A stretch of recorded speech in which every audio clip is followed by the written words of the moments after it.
हम गीत गाएंगे, गीत नंबर 70।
पुनरुत्थान पर्व के पूर्व पवित्र सप्ताह का मंगलवार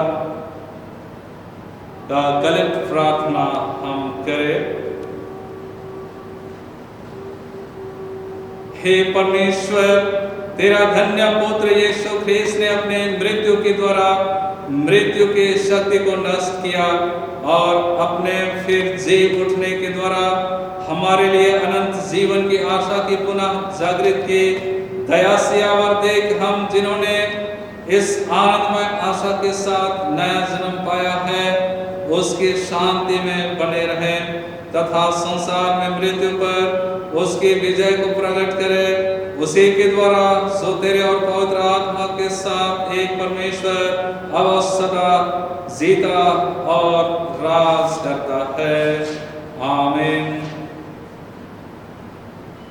हे सर्वशक्तिमान और सनातन परमेश्वर, तो अपने किसी हस्तकृति से घृणा नहीं करता और जितने पश्चाताप करते हैं उनके पापों को क्षमा करता है। हम में नए और टूटे मन की सृष्टि कर ताकि हम अपने पापों के विषय में उग्रता से विलाप कर और अपने दुर्गति को मान लेकर तो इस संपूर्ण दया के परमेश्वर से पूरा पाप मोचन और क्षमा प्राप्त करें। हमारे प्रभु यीशु ख्रीस्त के द्वारा जो तेरे और पवित्र आत्मा के साथ एक परमेश्वर अब सदा जीता और राज करता है। आमीन।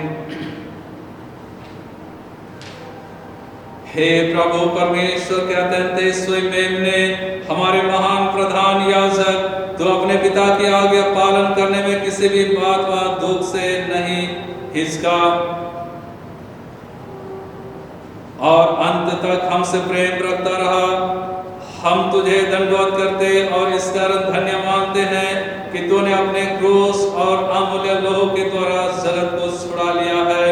इसलिए हे परम दयावान त्राता, हमारे अपराधों को जो हमारे विरोध में है मिटा दे और हमें पिता के सामने पवित्र और निष्कलंक उपस्थित कर, जिसकी तेरे और पवित्र आत्मा के साथ एक ही धन्य त्रय के सारी सामर्थ, प्रताप, प्रभुता और प्रतिष्ठा अब सदा सर्वदा होती रहे। आमीन।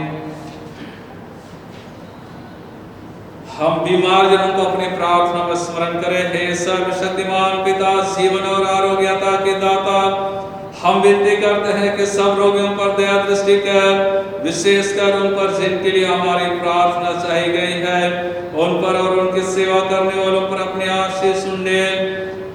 यदि ऐसे तेरी इच्छा हो तो तन और मन में चंगे हो जाए और तेरे पवित्र कलीसिया में तेरा धन्यवाद करे, हमारे प्रभु यीशु ख्रिस्त के द्वारा। आमीन। हम सुसमाचार प्रचार के लिए प्रार्थना करें। हे परमेश्वर, हमारे स्वर्गीय पिता, जिसने अपने इकलौते पुत्र को जगत में भेजने से अपना प्रेम प्रकट किया कि सारे मनुष्य जाति उसके द्वारा त्राण पाए, अपनी कलीसिया पर अपना पवित्र आत्मा व प्रत्येक प्राणी को सुसमाचार का प्रचार कर उसकी आज्ञा पूरी करे। हम विनती करते हैं कि तू अपने कटने में मजदूरों को भेज, सब जोखिमों और परीक्षाओं में उनकी रक्षा कर और उस समय को शीघ्र पहुंचा जब अन्य जाति पूरी रीति से एकत्र कर लिए जाए और सारा इस्राएल त्राण पाए, उसे हमारे प्रभु यीशु ख्रिस्त के द्वारा। आमीन।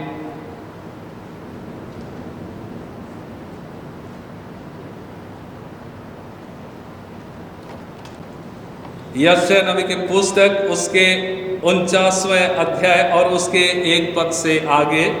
यशायाह नबी की पुस्तक अध्याय 39 पद संख्या 1 से। हे द्वीपों, मेरी ओर कान लगाकर सुनो, हे दूर दूर के राज्यों के लोगों, ध्यान लगाकर मेरी सुनो। यहोवा ने मुझे गर्भ ही में से बुलाया, जब मैं माता के पेट में था तब ही उसने मेरा नाम बताया। उसने मेरे मुंह को चोखी तलवार के समान बनाया और अपने हाथ की आड़ में मुझे छिपा रखा। उसने मुझको चमकीला तीर बनाकर अपने तरकस में गुप्त रखा और मुझसे कहा, तू मेरा दास इस्राएल है, मैं तुझ में अपनी महिमा प्रकट करूंगा। तब मैंने कहा, मैंने तो व्यर्थ परिश्रम किया, मैंने व्यर्थ ही अपना बल खो दिया। तो भी निश्चय मेरा न्याय यहोवा के पास है और मेरे परिश्रम का फल मेरे परमेश्वर के हाथ में है।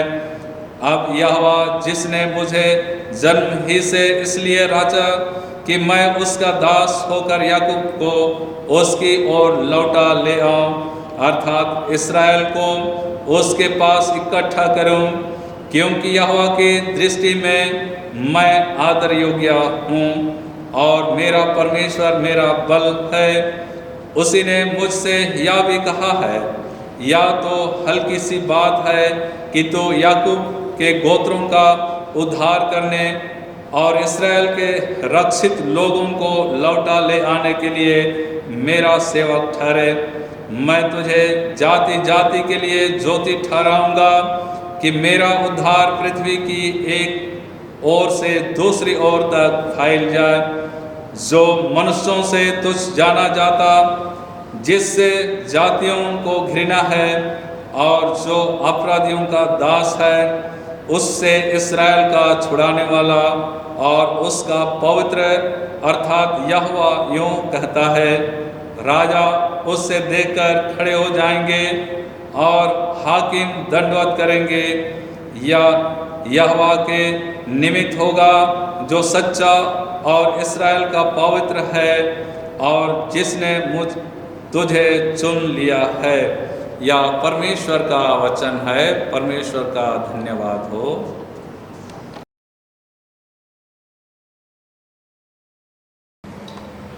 गीत नंबर 89.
प्रभु आप लोगों के साथ हो। पवित्र मरकुस रचित सुसमाचार उसके 14 अध्याय और उसके पहले पद से सुसमाचार आरंभ होती है। मरकुस रचित सुसमाचार उसके 14 अध्याय और पहले पद से। 2 दिन के बाद फसह और अख़मीरी रोटी का पर्व होने वाला था। प्रधान याजक और शास्त्री इस बात की खोज में थे कि उससे कैसे छल से पकड़कर मार डालें, परंतु कहते थे पर्व के दिन नहीं, कहीं ऐसा ना हो कि लोगों में बलवा मचे। जब वह बैतनिय्याह में शमौन कोढ़ी के घर भोजन करने बैठा हुआ था, तब एक स्त्री संगमरमर के पात्र में जटामसी का बहुमूल्य शुद्ध इत्र लेकर आए और पात्र तोड़कर इत्र को उसके सिर पर उंडेला। परंतु कोई कोई अपने मन में रिसिया कर कहने लगे, इस इत्र का क्यों सत्यानाश किया गया, क्योंकि यह इत्र तो 300 दिनार से अधिक मूल्य में बेचा जाकर कंगालों में बांटा जा सकता था। और वे उसको छिड़कने लगे। यीशु ने कहा, उसे छोड़ दो, उससे क्यों सताते हो, उसने तो मेरे साथ भलाई की है। कंगाल तुम्हारे साथ सदा रहते हैं और तुम जब चाहो तब उनसे भलाई कर सकते हो, पर मैं तुम्हारे साथ सदा ना रहूँगा। जो कुछ वह कर सकी उसने किया। उसने मेरे गाड़े जाने की तैयारी में पहले से मेरी देह पर इत्र मला है। मैं तुमसे सच कहता हूँ कि सारे जगत में जहाँ कहीं सुसमाचार प्रचार किया जाएगा, वहाँ उसके इस काम की चर्चा भी उसके स्मरण में की जाएगी। यह प्रभु यीशु ख्रिस्त का पवित्र सुसमाचार है। त्रिएक परमेश्वर पिता पुत्र पवित्र आत्मा के नाम में आमीन। हम सभी इस पवित्र सप्ताह के इन दिनों में है और आज पवित्र सप्ताह का दूसरा दिन अर्थात मंगलवार का दिन है। आज प्रभु यीशु ख्रिस्त के जीवित वचनों को पुनः हम सभी सुनते हैं। तो लगातार प्रभु यीशु ख्रिस्त भिन्न भिन्न लोगों के बीच में पाए जाते हैं। आज भी इस अख़मीरी पर्व मनाने के लिए या फसह का पर्व मनाने के लिए पूरे दुनिया के लोग जब यरूशलेम में इकट्ठे हुए, उन्हीं दिनों उन्हीं समय की बातों को पुनः धर्मशास्त्र बाइबल आज हमें स्मरण दिलाती है। प्रधान याजक शास्त्री इस बात की खोज में थे कि उससे कैसे छल से पकड़कर मार डालें। प्रभु यीशु ख्रिस्त जो मनुष्यों को बचाने वाला उद्धार करता यीशु ख्रिस्त परमेश्वर का पुत्र है, और आज प्रधान याजक और शास्त्री इस बात की खोज में है कि उससे कैसे छल से पकड़कर मार डाले। और इस बात का भी उन्हें डर था जो आज के वचन में हम पाते हैं, परंतु कहते थे कि पर्व के दिन नहीं, कहीं ऐसा ना हो कि लोगों में बलवा मचे। अर्थात यीशु ख्रिस्त के साथ या विश्वासघात हो रहा है और प्रधान याजक लगातार यीशु ख्रिस्त के विरोध में षड्यंत्र योजनाएं बना रहे हैं। लगातार यीशु के विरोध करते हुए आज के वचन में इस पवित्र सप्ताह में हम लगातार सुनते हैं। हम इस बात को ध्यान देने का प्रयास करें, यीशु के समक्ष लगातार विरोधों का बादल मंडरा रहा है। विरोध बढ़ना शुरू हो गया, यीशु के विरोध में दोष लगाना शुरू हो गया, जिसके कारण आगे चलकर यीशु की मृत्यु, उस क्रूस की मृत्यु, जो अनमोल मृत्यु, आज के समय में हम इस पवित्र सप्ताह में उस बात को स्मरण करते हैं। यीशु पर दोष लगाया गया, यीशु की निंदा की, यीशु का तिरस्कार किया गया, यीशु का अपमान किया गया। यही इन पवित्र शब्दों में हम सभी देखते हैं। और प्रभु उन सारी बातों को चुपचाप पिता से प्रार्थना करते हुए सहते गया और उद्धार के कार्यों को अंततः संपन्न किया, और हम सब मनुष्य जाति उद्धार पाए हुए, मुक्ति पाए हुए लोग हैं। यीशु पर परमेश्वर की निंदा करने का दोष लगाया गया। क्योंकि सदूकी फरीसी महायाजक ने इस बात को देखा कि लकवे का रोगी जिसका जीवन को यीशु ने बचाया, उनके पाप को क्षमा किया, उनके शरीर को स्वस्थ किया और चंगा किया। शास्त्री यीशु पर परमेश्वर की निंदा करने का दोष लगाते हैं, क्योंकि परमेश्वर के सिवा कोई भी पाप क्षमा नहीं दे सकता है। लेकिन आज प्रभु यीशु ख्रिस्त इस बात को साबित कर दिया कि मनुष्य का पुत्र पाप क्षमा करने का भी अधिकार है। यीशु ने पिता के सामर्थ्य में होकर परमेश्वर के जैसे काम किया, इसलिए यीशु पर सदूकी फरीसी शास्त्री दोष लगाते हैं, दोष ढूंढते हैं। आज वर्तमान समय में भी बहुत सारे ऐसे लोग हैं जो आपके आस पड़ोस में रहने वाले या आप जो वचन सुन रहे हैं, आप सभी भी एक दूसरे का दोष ढूंढते हैं। हम कैसे उसको दोषीदार ठहराएंगे? मेरे ख्रिस्त में प्रियो, आप किसी व्यक्ति पर दोषी ना ठहराएं, उन पर दोष ना लगाएं, परंतु आप आशीष देने वाले हैं। आप आशीष के बारिश होने के लिए आप भी दूसरों को आशीष दीजिए, ताकि आपके जीवन में भी परमेश्वर की आशीष आए। प्रभु यीशु ख्रिस्त पर यह भी दोष लगाया गया कि मासूल लेने वालों के साथ, पापियों के साथ यीशु ख्रिस्त का उठना बैठना और उनके साथ भोजन करना, उनके घर में उनके साथ संगति करना। इस दृश्य को भी देख करके शास्त्री फरीसी कुड़कुड़ा कर कहने लगते हैं कि वह तो पापियों के साथ भोजन करता है, पापियों का घर में उठता बैठता है। मेरे मित्रों, प्रभु में विश्वास करने वाले, आज प्रभु का संदेश सुनने वाले इस बात को जान ले कि प्रभु खोए हुओं को ढूंढने, भटके हुओं को अपने पवित्र मार्ग पर लाने के लिए इस जगत में आए।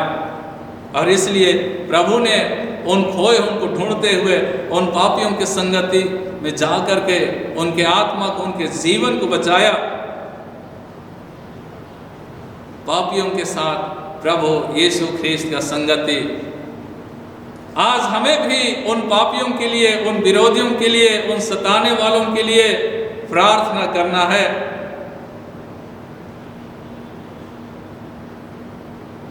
प्रभु में मेरे प्रियो, प्रभु यीशु ख्रिस्त पर यह भी दोष लगाया गया, यीशु और उसके चेले उपवास क्यों नहीं करते? रूढ़िवादी विचारधाराओं को खंडन करते हुए प्रभु यीशु ख्रिस्त ने कहा, मत्ती रचित सुसमाचार और उसके 9 अध्याय के 14 से 17 पद में इस बात को हम पाते हैं। मत्ती रचित सुसमाचार अध्याय 9 और उसके 14 पद से 17 पद के बीच में यह वचन लिखा गया है। तब यूहन्ना के चेलों ने उसके पास आकर कहा, क्या कारण है कि हम और फरीसी इतना उपवास करते हैं पर तेरे चेले उपवास नहीं करते? प्रभु यीशु ख्रिस्त ने उन रूढ़िवादी धारणाओं को खंडन किया और इस तरह से उनके मन के विचारों को छीन भिन किया। यीशु पर यह भी दोष लगाया गया कि दुष्ट आत्माओं को अपने अधीन में रखने का दोष, दुष्ट आत्माओं के सरदार के शक्ति के द्वारा से दुष्ट आत्माओं को निकालता है, क्योंकि यीशु ने उस गूंगे व्यक्ति को अच्छा किया। मेरे प्रियो, प्रभु यीशु ख्रिस्त लगातार इस पवित्र सप्ताह के इन दिनों में शास्त्रियों, फरीसियों, हेरोदियों, सदूकियों के साथ यीशु का वाद विवाद लगातार चलता रहा। प्रभु यीशु ख्रीस्त अपने चेलों से कहता है कि 2 दिन के बाद फसह का पर्व आने वाला है और मनुष्य का पुत्र क्रूस पर चढ़ाए जाने के लिए पकड़वाया जाएगा। यीशु अपने मृत्यु के उस दिन को अनुभव किया, उस दिन को उसने देखा, मृत्यु को बहुत करीब से अनुभव करते हुए अपने चेलों को इस बात की जानकारी देता है। तब प्रधान याजक और प्रजा के पुरनिये कैफा नामक महायाजक के आंगन में इकट्ठा हुए और आपस में विचार करने लगे कि यीशु को छल से पकड़कर मार डाले। परंतु इस बात का भी डर था कि वे कहते थे कि पर्व के समय नहीं, कहीं ऐसा ना हो कि लोगों में बलवा मच जाए। क्या आज के वर्तमान समय में ऐसा विचार लोगों के मन में नहीं है? हम भी उन शास्त्री, फरीसी, महायाजकों की तरह किसी का हत्या करना, किसी को छल से पकड़ना, किसी को धोखा देना या हमारे नियत में है। इसलिए मेरे प्रियो, यदि हम प्रभु के अनुयायी हैं, प्रभु के सच्चे चेले के रूप में है, तो हम अपने जीवन को परमेश्वर के हाथ में समर्पित करें। यीशु के प्राण को लेने का योजना या षड्यंत्र करने का प्रमाण बाइबल आज हम सबों को बताता है। रात्रि की बैठक की प्रमुख कार्यवाही यह थी कि यीशु के विरुद्ध अभियोग लगाया जाए। स्नेद्रीन के उस महासभा में यह भयानक अभियोग की योजना बनाई जा रही है। बड़ी देर तक झूठे गवाहों की गवाही होती रही। रात की बैठक स्नेद्रीन महासभा में महायाजक और महासभा में यीशु को मार डालने के लिए उनके विरोध झूठी गवाही की खोज में थे। बड़े संकट और मुसीबत का जीवन यीशु के समक्ष आ गया और तभी यीशु पिता से लगातार प्रार्थना करते रहे। आज के वचन में हमने पाया कि एक स्त्री जो अपने जीवन का बहुमूल्य इत्र यीशु के लिए अर्पण करती है। इससे यह साबित होता है कि संपूर्ण जीवन का मेहनत, संपूर्ण जीवन का परिश्रम का जो अच्छा है, सबसे श्रेष्ठ है, उस उपहार को यीशु के लिए अर्पण किया। मरते समय, यीशु के मरते समय किया अभिषेक आज दुनिया भर में लगातार हम शुभ कार्यों के समय में इस कार्य को हम स्मरण करते हैं जो उस स्त्री ने की है। जो वरदान उस स्त्री को मिला था, जो संपत्ति उस स्त्री को मिला था, जो योग्यता उस स्त्री को मिला था, उसको यीशु के चरणों में उस स्त्री ने डाल दी और उसके द्वारा से अपने जीवन को तो बचा ली, आज हमें भी अपने आप को, तब हमारे भीतर से आत्मा उस गवाही को देने पाए जो हमारे उत्तम कार्यों का गवाही हम अपने अच्छे कार्यों के द्वारा से देने पाए। हम आलोचना करने वाले नहीं, हम षड्यंत्र रचने वाले नहीं, परंतु हम प्रेम करने वाले। हमारा कर्तव्य दूसरों के जीवन के हित के लिए होने पाए और तब इस प्रकार से हम सभी अपने जीवन को परमेश्वर की उपस्थिति में इस पवित्र सप्ताह के दिनों में हम लगातार सौंपते रहें और परमेश्वर हम सबों के जीवन को ग्रहण करे, हम सबों के कार्यों को ग्रहण करे। जैसा इस स्त्री के सेवा कार्य को प्रभु ने देखा, स्वीकार किया, वैसा ही हम सबों का जीवन प्रभु ग्रहण करे। आपके जीवन को परमेश्वर ग्रहण करे, आपके जीवन में परमेश्वर की अच्छी भली सेवा कार्य लोगों के समक्ष आप प्रकट करें, ताकि आपका जीवन आशीष से भरा हुआ हो। अब त्रिएक परमेश्वर पिता, पुत्र, पवित्र आत्मा के नाम में आमीन। हम प्रेरितों का विश्वास वचन को एक साथ अंगीकार करें। प्रेरितों का विश्वास वचन। मैं सर्वशक्तिमान पिता, स्वर्ग और पृथ्वी के सृष्टिकर्ता परमेश्वर पर विश्वास करता हूँ। मैं उसके इकलौते पुत्र हमारे प्रभु यीशु ख्रीस्त पर विश्वास करता हूँ। वह पवित्र आत्मा के सामर्थ्य से गर्भ में आया और कुमारी मरियम से जन्मा। उसने पोंतुस पिलातुस के शासन में दुख भोगा। वह क्रूस पर चढ़ाया गया, मरा और गाड़ा गया और मृतों के लोक में उतरा। तीसरे दिन वह जी उठा। वह स्वर्ग पर चढ़ गया और पिता के दाहिने ओर विराजमान है। वह शुद्ध मृतों का न्याय करने को फिर आएगा। मैं पवित्र आत्मा पर, पवित्र सर्वों की कलीसिया पर, संतों की संगति, पापों की क्षमा, देह के पुनरुत्थान और अनंत जीवन पर विश्वास करता हूँ। आमीन। अब हम समस्त मानव जाति के लिए प्रार्थना करें और अपनी प्रार्थना को प्रभु यीशु ख्रीस्त के निरंतर निवेदन के साथ साथ अर्पित करें। हम क्रम संख्या 17 से आगे काम में लाएंगे।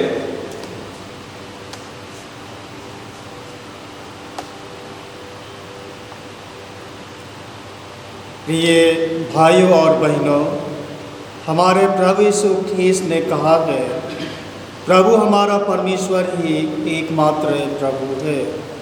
तो प्रभु अपने परमेश्वर को अपने संपूर्ण मन, संपूर्ण प्राण, संपूर्ण बुद्धि और संपूर्ण शक्ति से प्रेम कर, यह पहली आज्ञा है। दूसरी यह है, अपने पड़ोसी को अपने समान प्रेम कर। इनसे बड़ी और कोई आज्ञा नहीं है। परमेश्वर ने संसार से ऐसा प्रेम रखा कि उसने अपना इकलौता पुत्र यीशु ख्रीस्त दे दिया कि वह हमें पापों से बचाए, स्वर्ग में हमारे लिए निवेदन करता हो और हमें शाश्वत जीवन में पहुंचाए। इसलिए हम पश्चाताप और विश्वास के साथ अपने पापों का अंगीकार करें। हम परमेश्वर की कृपा से उसकी आज्ञाओं का पालन करने का और सब लोगों के साथ मेल मिलाप और प्रेम से रहने का दृढ़ संकल्प करें।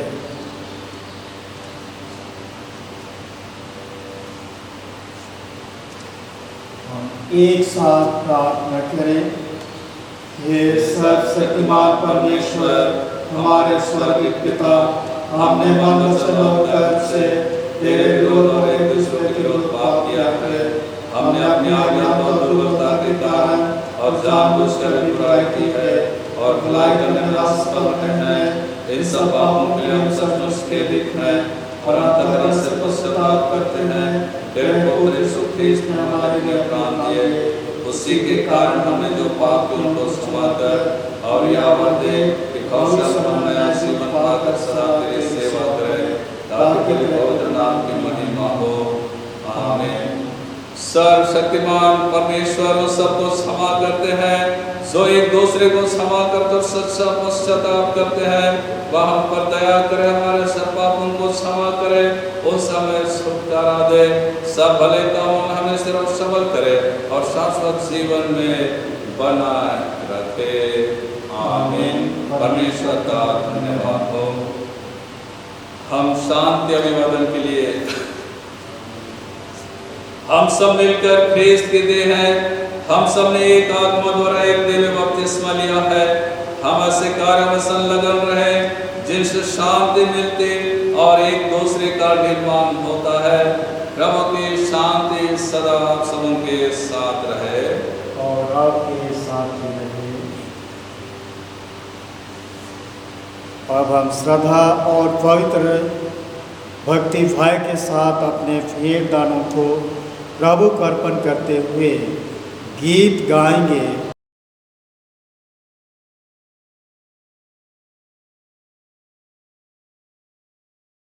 नंबर 93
प्रार्थना करें।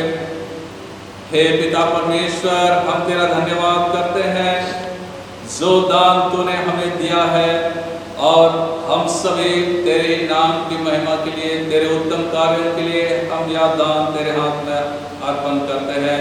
तो इसे शुद्ध और पवित्र कर यह दान हे पिता परमेश्वर तेरे नाम की महिमा के लिए होने पाए, तेरे उत्तम कार्यों को संपन्न करने के लिए होने पाए, और हर एक मुट्ठी जो दान देते हैं, हर एक के जीवन तेरी आशीष से भरा पूरा रहे। उसे हमारे प्रभु यीशु ख्रीस्त के नाम में आमीन। हम प्रभु की प्रार्थना एक साथ कहें। प्रभु की प्रार्थना। हे हमारे पिता तू जो स्वर्ग में है, तेरा नाम पवित्र माना जाए, तेरा राज आए, तेरी इच्छा जैसे स्वर्ग में पूर्ण होती है वैसे पृथ्वी पर भी हो। हमारे दिन भर की रोटी आज हमें दे, हमारे अपराधों को क्षमा कर जैसा हमने अपने अपराधियों को क्षमा किया है। हमें परीक्षा में ना डाल परंतु बुराई से बचा, क्योंकि राज प्रक्रम और महिमा अब सर्वदा तेरे ही हैं। आमीन।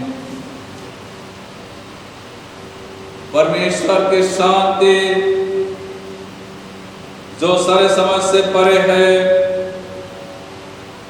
परमेश्वर और उसके पुत्र हमारे प्रभु यीशु ख्रीस्त के ज्ञान और प्रेम में आपके हृदय और विचारों को सुरक्षित रखे और सर्वशक्तिमान परमेश्वर पिता के पुत्र के पवित्र आत्मा की आशीष आप पर हो और आप सबों के साथ सदा सर्वदा रहे। आमीन। शांति से पूर्ण होकर जाइए, प्रभु से प्रेम रखिए, उसकी सेवा कीजिए ख्रीस्त के नाम में। हे सर्वशक्तिमान परमेश्वर, हम तेरा धन्यवाद करते हैं आज के इस आराधना स्तुति में तेरी उपस्थिति के लिए, तेरी आशीष के लिए जो हम सब उनके जीवन में तूने दिया है। हे प्रभु, इन पवित्र सप्ताहों के दिनों में हम सभी जहाँ कहीं भी रहें, तेरे संगति में, तेरे निकटता में, तेरे उपस्थिति में रह करके हम साकुशल जीवन व्यतीत करने पाए। प्रभु, हर एक जो प्रार्थना करते हैं, हर एक जो इस पवित्र सप्ताह में तेरे निकट आते हैं, तो उनके साथ हो, तो अपने सुरक्षा में रख और उनके जीवन को आशीष से भरपूर कीजिए। हमारे प्रभु यीशु ख्रीस्त के नाम में आमीन।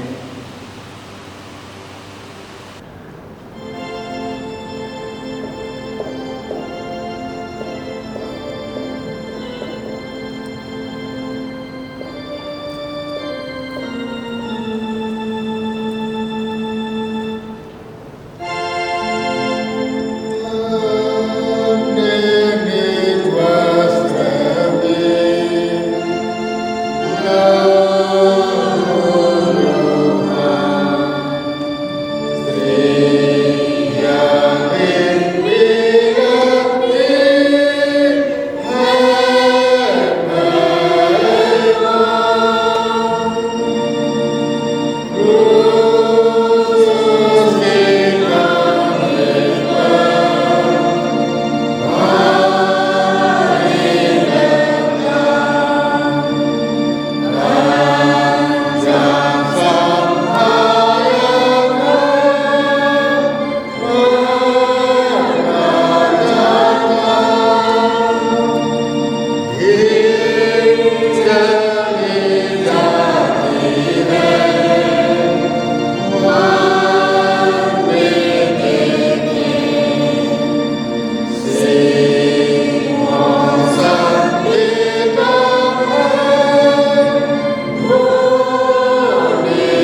गीत नंबर 18, 18 नंबर।